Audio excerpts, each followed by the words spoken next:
I'll be candid here because I think I've been invited here to be candid. Elites tell us that open borders and even illegal immigration are okay.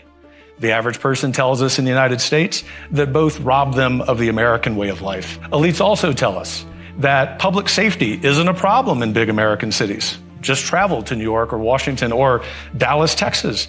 The average person will tell you that the lack of public safety damages not just the American way of life, but their life. Elites tell us that we have this existential crisis with so-called climate change. The solutions, the average person know, cost more human lives, especially in Europe during the time that you need heating, than do the problem and the problems themselves. The fourth, China.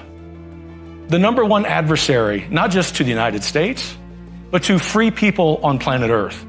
Not only do we at Davos not say that, we give the Chinese Communist Party a platform. And fifth, as we sit here, another supranational organization, the World Health Organization, is discussing foisting gender ideology upon the global South.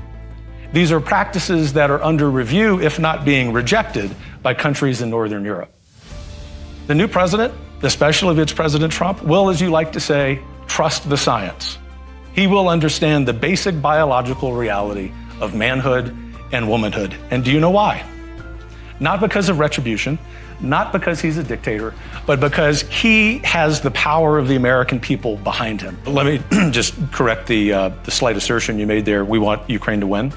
We want to see Ukraine win with a lot more help from European allies.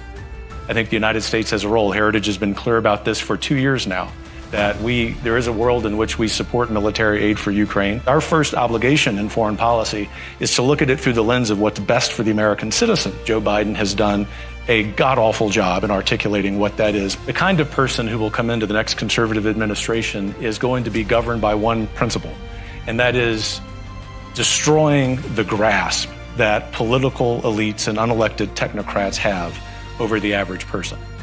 And if I may, I will be candid and say that the agenda that every single member of the administration needs to have is to compile a list of everything that's ever been proposed at the World Economic Forum and object all of them wholesale.